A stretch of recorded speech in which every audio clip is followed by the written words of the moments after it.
Sorry சித்தி, நான் உங்ககிட்ட அது. ஏய் ஐயோ, இத பத்தி யார் என்ன பேசினாலும் எனக்கு பிடிக்காது. தயவு செஞ்சு நீங்க இது கிளம்பு.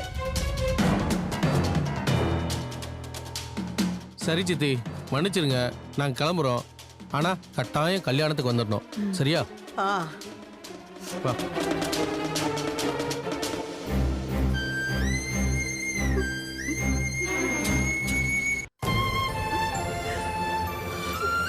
மாமா ஏதோ தெரியாம பேசிட்டார் அத்தை. அத நீங்க மனசுல. போதும், ராதாவை பத்தி பேசினாலே எனக்கு பிடிக்காதுன்னு உனக்கு தெரியாதா? அவ என் வயிற்றுலதான் பிறந்தா. நான் தான் அவளை வளர்த்தேன். அதுவும் எல்லா பாசத்தையும் அவ ஒருத்தி மேலேயே கொட்டி வளர்த்தேன். ஆனா திடீர்னு ஒருத்த வந்தா. அவன் தான் என் புருஷன்னு சொன்னான். ஒரே நிமிஷத்துல பெத்த தாய் என்னையே உதறிட்டு போயிட்டால. எப்படி நான் மன்னிப்பேன் சொல்லு?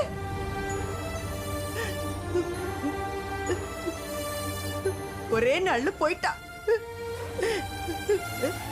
அப்படியே பெத்த அம்மா என்ன, கூட பிறந்த அண்ணனுங்களை, இந்த வீட்டை எல்லாத்தையும் சுத்தமா கை கழுவிட்டு புருஷன் தான் பெருசுன்னு சொல்லி அவ பாட்டுக்கு போயிட்டா. ஆனா இந்த வயிற்றுச்சல் எனக்கு என்னைக்கு தீரும்?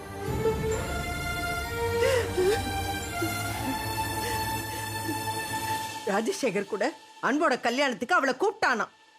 ஆனா அவ வந்தாள பாத்தியா? என்கிட்ட பேசினா அத்தை.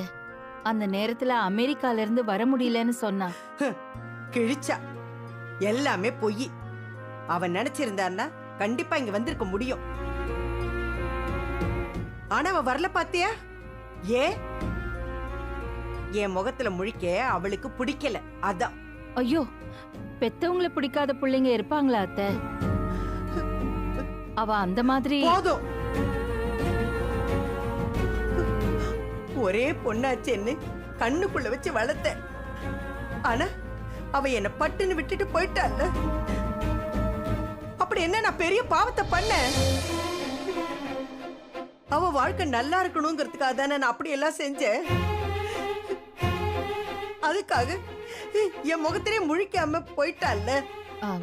அவளை பொறுத்த வரைக்கும் போதும்னு சொன்னேன். எனக்கு அவளை பத்தி இந்த வீட்டுல யாரும் பேசக்கூடாதுன்னு சொன்னேன். பேசாதீங்க சொல்லிட்டேன் நானு.